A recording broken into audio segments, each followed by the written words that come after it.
Every morning, millions of Americans step into the shower or rub on their favorite lotion, believing they're cleansing, healing, or protecting their skin. But what if those same bottles, lined up neatly on your bathroom counter, were quietly breeding the very bacteria doctors fight to keep out of hospitals? Over the past 3 years, the FDA and CDC have issued multiple recalls on popular personal care products, found contaminated with antibiotic-resistant microbes, and even cancer-causing chemicals. Numbers don't lie. Dozens of brands, thousands of stores, and millions of homes, all touched by corporate negligence disguised as self-care. So tonight, before you reach for that bottle you've trusted for years, ask yourself, how clean is your clean? How safe is your scent? Because the answer might make you rethink every label in your bathroom. This is the Downturn Report, where the truth gets personal. And before you panic, stay with me, because in this investigation, we'll uncover which products have been tainted and, more importantly, reveal the safe alternatives you can still trust at the end of each part. Number 1. Dermarite. It's always the products that brag the loudest about being pure that end up having the dirtiest secrets. Dermarite, once the soft-spoken darling of hospitals and nursing homes, has now become the name whispered like a curse in healthcare corridors. In July of 2025, the company quietly expanded a nationwide recall that read like a medical horror script. More than 30 everyday hygiene products, DermaClean, DermaDaily, Lantiseptic, Renew Hair and Body, Wash, Total Bath, Total Foam, Ultra Sure, and others, were found tainted with Burkholderia cepacia, a bacteria so defiant it shrugs off antibiotics as if they were breath mints. For the elderly or immune-compromised, that's not a mild rash waiting to happen. That's an infection that can crawl into your lungs, your bloodstream, and stay there like an unwelcome tenant. The irony? These lotions were supposed to heal. Instead, they turned into invisible time bombs lined up on bedside tables across America's care homes. When FDA inspectors cracked open the case, what they found wasn't clinical hygiene.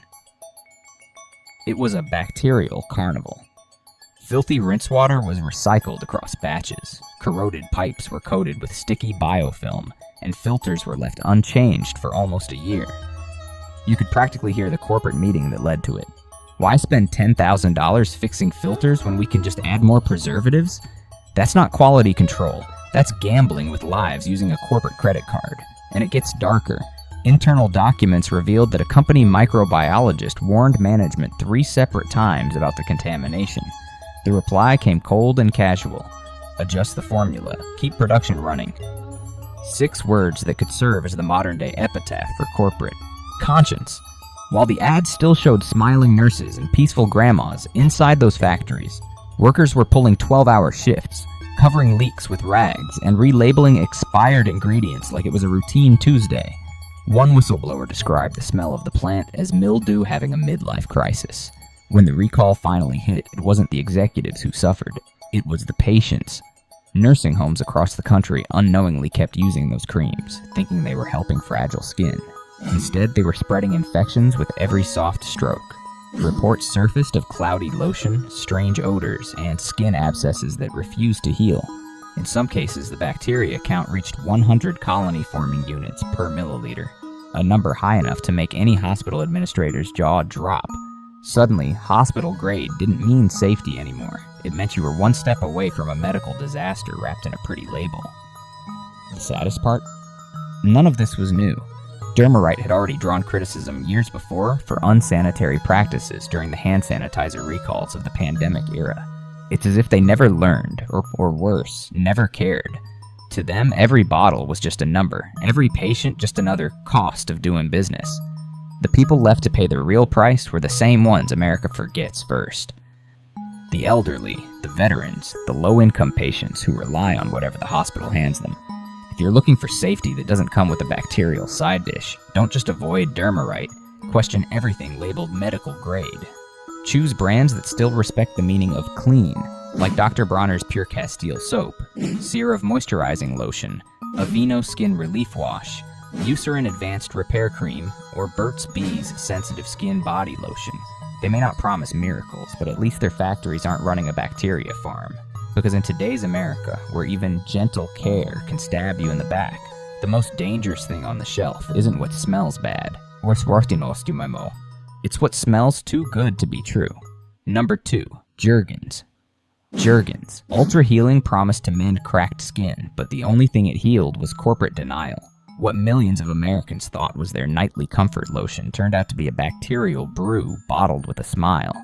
In early 2022, the FDA found that several batches of Jergens Ultra Healing Moisturizer, in both 3-ounce and 10-ounce bottles, were contaminated with Pluralibacter gergovii, a germ that thrives in warm, moist environments and likes to set up shop where it doesn't belong: your skin, your bloodstream, or your lungs.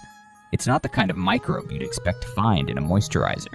Then again, nothing about this story feels moisturizing anymore. Inside Cal USA's Ohio manufacturing facility, investigators found exactly what happens when corporate shortcuts meet bacterial ambition. Purified water lines were coated in residues that hadn't been scrubbed for weeks, and storage tanks were left cleaned only on paper. Employees later admitted that during peak production seasons, microbiological testing was routinely skipped to meet retail deadlines. Translation: when Walmart or Target wanted faster shipments, quality control got tossed out like yesterday's lotion samples. One FDA report even mentioned that temperature inconsistencies in water systems allowed microbes to multiply quietly, like uninvited house guests nobody wanted to notice. Customers did notice something, just not soon enough. Online complaints started surfacing about bottles with odd smells, cloudy texture, or that left skin sticky instead of smooth. Some even joked that Ultra Healing felt more like Ultra Peeling. By the time Cal issued its recall, thousands had already used the contaminated batches. And while no deaths were reported, dermatologists noted increased reports of infections among seniors and patients with diabetes. The bacteria, opportunistic and resistant to several antibiotics, doesn't need an invitation, just a small crack in the skin to walk right in. But the real infection ran deeper. They started straight into corporate culture. Whistleblowers said that faulty O-rings in the water system were flagged months before contamination, but maintenance was delayed to minimize downtime. The company prioritized output over safety, turning their healing lotion into an accidental petri dish. And when the FDA demanded answers, Cal's response was classic PR theater: a limited recall, carefully phrased to sound like a technical hiccup instead of a full-blown health hazard. It's the same tone a parent uses when saying the house is a little messy, while the living room is on fire. The blowback was swift. Lawsuits accused the company of negligence and deceit, especially as evidence surfaced that contaminated batches were approved for shipment, pending further testing. Meanwhile, hospitals and nursing homes, where Jergens lotions were used daily on frail skin, were forced to throw away thousands of bottles. One nurse in Florida said bitterly, "We trusted that lotion more than the water coming out of the faucet." Turns out they were both infected. The betrayal hit harder because Jergens wasn't just a beauty brand. For many Americans, it was generational. A familiar name sitting on grandma's dresser, now tainted like spoiled milk in a fancy bottle. And the lesson? Clean beauty is often just a marketing slogan. Behind the perfume and packaging, most mass-market factories are more worried about profit margins than microbial safety. When accountants start dictating what temperature to sterilize at, bacteria always win. So if you're tired of corporate roulette with your skin, step away from the drugstore. Aisles that treat your body like an experiment. Look toward brands with real oversight and transparency, like La Roche-Posay, Lipicar Balm, AP+, Vanacream Moisturizing Cream, Eucerin Intensive Repair Lotion, or Weleda Skin Food Original. They actually perform batch-level microbial testing instead of crossing fingers. Because when your moisturizer starts flirting with bacteria, it's not called Ultra Healing anymore. It's corporate rot in a bottle. Number 3. Bath & Body Works. Bath & Body Works, pure simplicity. Body Acai Berry was marketed like a bubble bath for the soul. Clean, botanical, mindful. The kind of bottle your yoga instructor or your niece's influencer friend would swear by. But behind the pastel labels and gentle wording, there was nothing pure about it. When independent labs and watchdog journalists pried open the lid, what spilled out wasn't tranquility. It was bacteria, chemical residue, and a trail of corporate carelessness long enough to circle them all twice. This wasn't a wellness ritual, it was a petri dish in a pretty package. The so-called Pure Simplicity line was supposed to be Bath & Body Works' eco-friendly redemption arc. Instead, it became a backstage horror story of shortcuts and sludge. Factory technicians confessed that tanks used to mix fragrance bases were often just rinsed between runs, not scrubbed, not sanitized, because management insisted on saving water and time. Leftover acai berry mix from one shift would sit uncovered overnight, then get blended right back into a new batch the next morning. An internal email thread later revealed the motivation: cash bonuses for zero downtime. Workers who complained about hygiene risks were told to trust the alcohol content, as if vodka logic could replace sterilization. By the time testing caught up, the damage was done. Bacterial colonies of Enterobacter aerogenes and Enterobacter gergoviae were found in returned bottles. These are not your friendly yogurt microbes. They can cause urinary tract infections, pneumonia, and even sepsis in the elderly or immune-compromised. The discovery led to a recall of over 17,000 bottles of Pure Simplicity Body Acai Berry. Yet the scandal didn't stop there. A 2025 study by the Silent Spring Institute exposed 12 Bath & Body Works lotions still containing formaldehyde-releasing preservatives, like DMDM hydantoin and imidazolidinyl urea, both banned or restricted in many countries for their carcinogenic potential. The same brand preaching self-care Sundays was quietly bottling chemicals you wouldn't pour down your drain. Add to that a pinch of phthalates and synthetic musks, ingredients linked to hormonal disruption, and suddenly your spa day at home starts sounding like a science experiment gone rogue. But Bath & Body Works' marketing team doubled down on charm, selling vegan and plant-based fantasies with the same sincerity as a used car salesman describing a gently driven vehicle with 3 missing tires. Former employees say the factories were running 20-hour days during holiday season, leaving cleaning crews barely 2 hours to disinfect the vats. It was quantity over quality, sparkle over safety, and perfume over principle, and the betrayal cut deep. Bath & Body Works wasn't a faceless pharmaceutical company, it was the nostalgic scent of every mall in America. It was where families bought Christmas gifts, and where mothers and daughters bonded over sugar scrubs and body mists. To learn that Pure Simplicity was a bacterial swamp wrapped in pastel marketing felt like realizing your favorite bakery had been frosting cupcakes with reused dishwater. It broke the illusion that something that smells good must be good.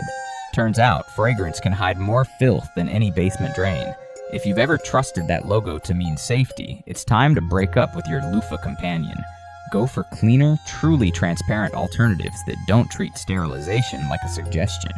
Dr. Bronner's 18-in-1 Hemp Pure Castile Soap, Native Body Wash, Coconut and Vanilla, Alafia Everyday Shea Body Wash, or the Body Shop Almond Milk and Honey Shower Cream. These brands test every batch under fair trade or organic oversight, not mall-level marketing magic. Because when a Pure Simplicity bottle needs a recall more than a recall needs a lawyer, it's not self-care anymore.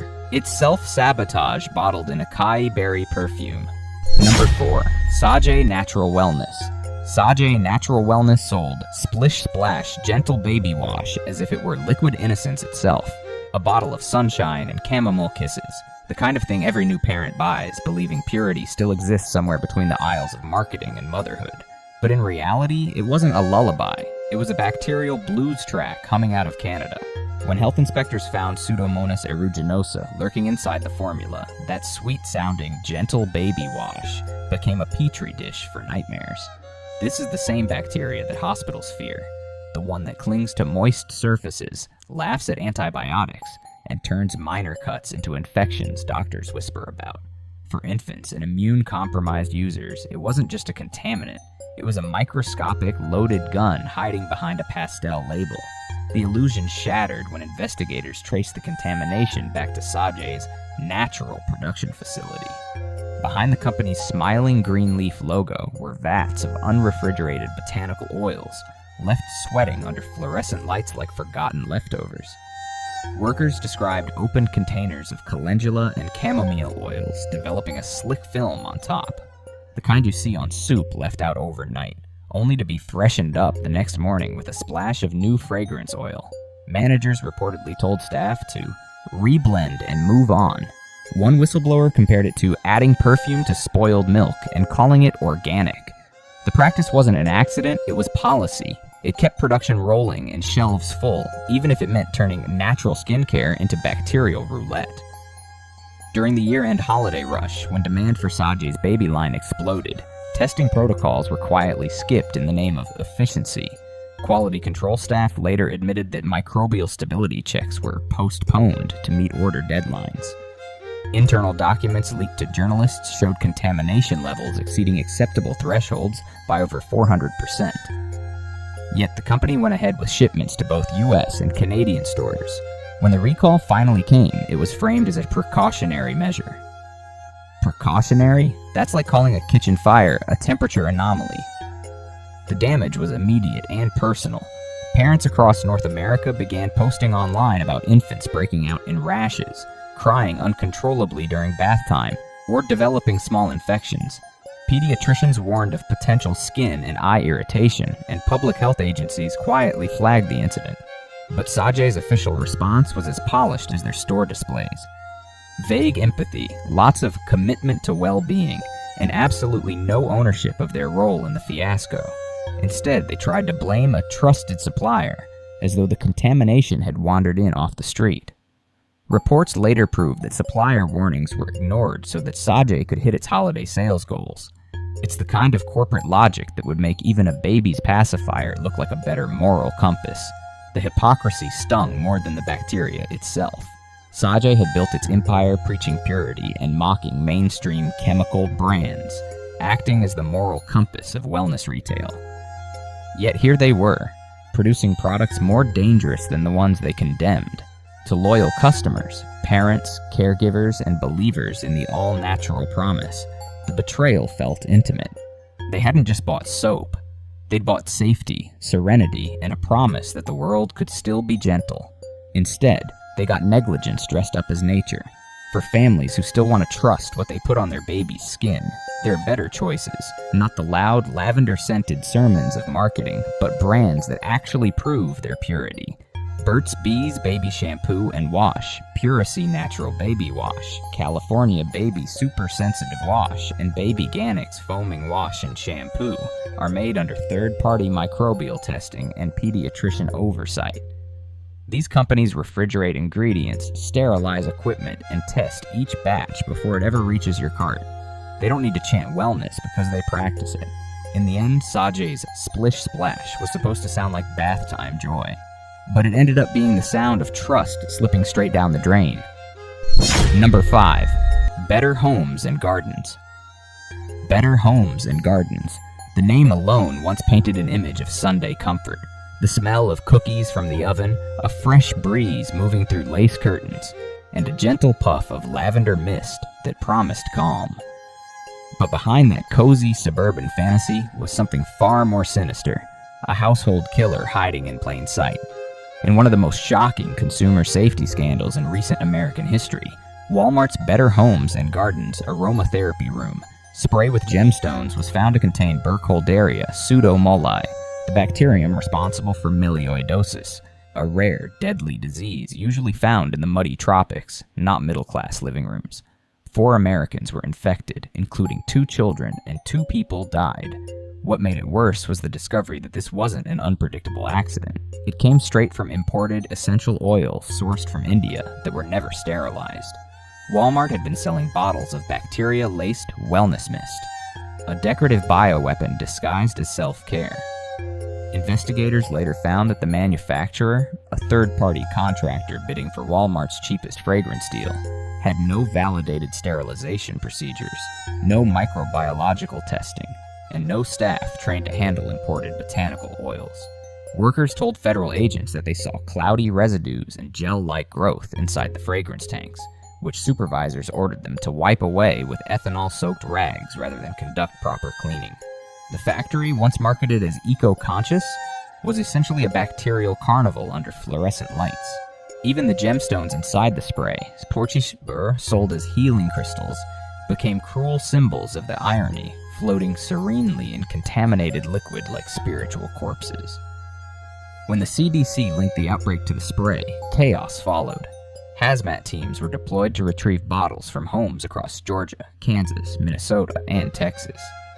Families were instructed to double bag their lavender and chamomile sprays in biohazard containers before disposal.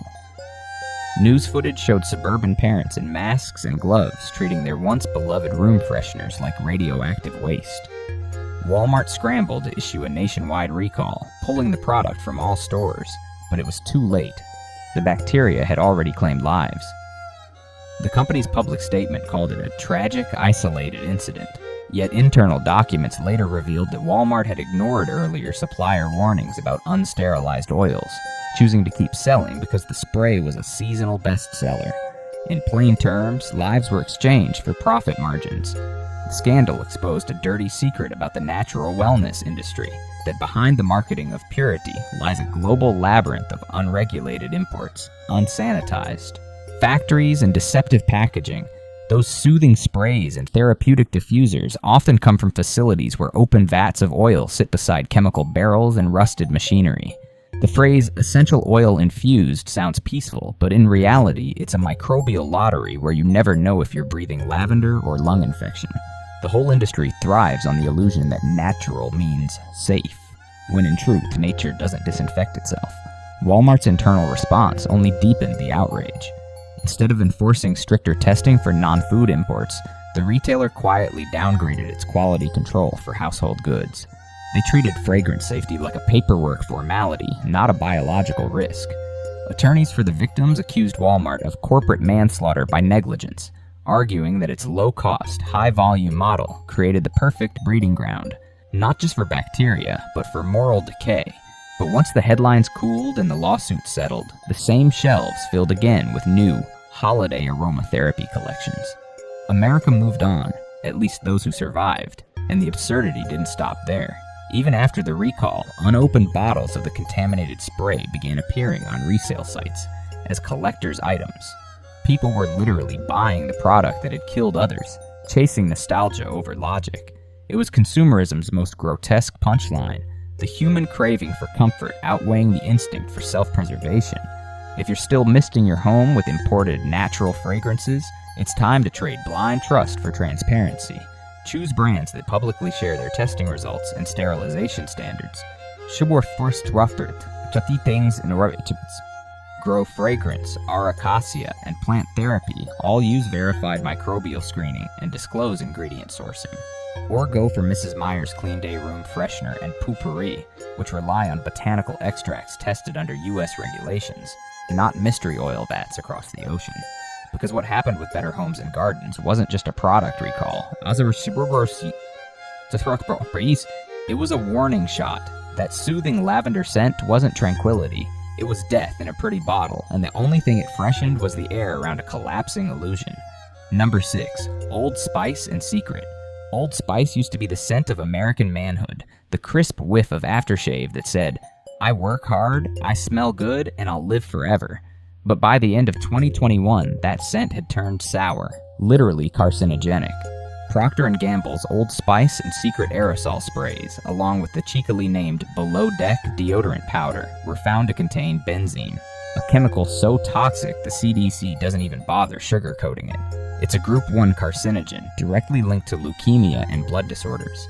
In short, men thought they were spraying confidence, but what they were really misting was cancer in a can. The recall was sweeping, affecting store shelves nationwide from Target to Walgreens. Yet it wasn't the contamination that enraged consumers most. It was the corporate silence that came before it. Documents from P&G's own quality control division, later exposed during lawsuits, revealed that technicians had already detected volatile hydrocarbon irregularities months before the recall. Translation: someone knew benzene might be present, and they chose to keep production going. The contamination source? A tainted propellant, and the gas used to push the deodorant out of the can, supplied by an external vendor. But P&G's failure wasn't outsourcing, it was oversight. They had a testing protocol specifically designed to catch contaminants like benzene. But in the rush to keep costs low and shelves full, they simply didn't enforce it. The same corporation that spent millions marketing swagger couldn't spare the time to double-check for poison. What happened next was straight out of a black comedy. While ads showed half-naked men walking out of oceans with glittering abs and impossibly white smiles, real customers were coating themselves in a chemical that eats away at bone marrow. Benzene exposure doesn't just happen once. It accumulates. The more you spray, the deeper it burrows. One independent lab, Valisher, later reported benzene concentrations up to 9 times the safety threshold. Yet the FDA's official language stayed mild, out of an abundance of caution, as though cancer were just a minor inconvenience. It's the same absurdity as calling a house fire a temperature event. Behind the numbers was something darker, the quiet cruelty of double standards.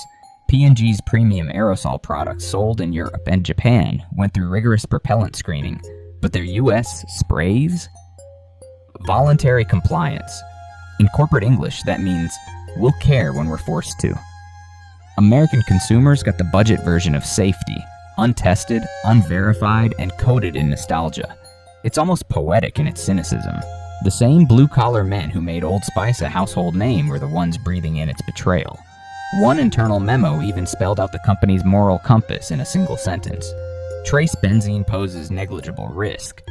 The optics are worse than the chemistry. Translation: headlines matter more than human health. By December of 2022, P&G agreed to pay $8 million to settle class action lawsuits. To them it was pocket change, the price of silence. But for the people who had trusted those red and white cans for generations, it was personal. Grandfathers, fathers, sons, all united by the scent of supposed strength. That heritage now smelled like deceit. A family heirloom turned into a health hazard. And here's the part that should make everyone pause. Benzene doesn't belong in personal care products at all. Its presence means something broke, either in manufacturing, in regulation, or in conscience.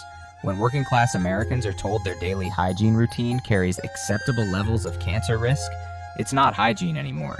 It's systemic neglect in aerosol form. If you're tired of gambling your lungs for a whiff of masculinity, there are safer choices that prove clean doesn't have to mean chemical. Try Native Unscented Deodorant, Tom's of Maine Long-Lasting Deodorant, Ursa Major Hoppin' Fresh Deodorant, or each and every aluminum-free spray. All free from benzene-forming propellants and verified through independent lab testing. They may not make you smell like a yacht ad, but at least they won't have your DNA filing a lawsuit. Because in this age, trusting a deodorant company feels less like buying hygiene and more like buying hope. And Old Spice just taught America that hope can reek of benzene. Number 7. Suave. Suave's 24-hour protection powder spray was once the budget hero of America's bathroom cabinets. Cheap, cheerful, and supposedly dependable. But in 2021, that trust went up in aerosol fumes.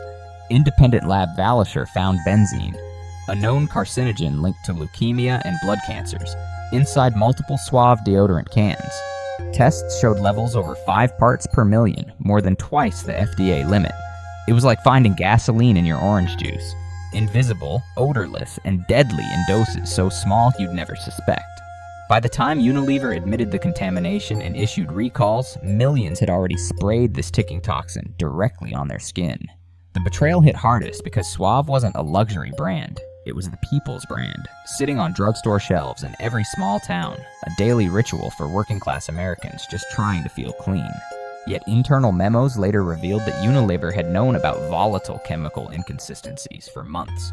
Overseas plants producing Dove and Rexona had advanced filtration systems, but the US Suave factories? They ran on budget propellants and postponed maintenance to minimize downtime.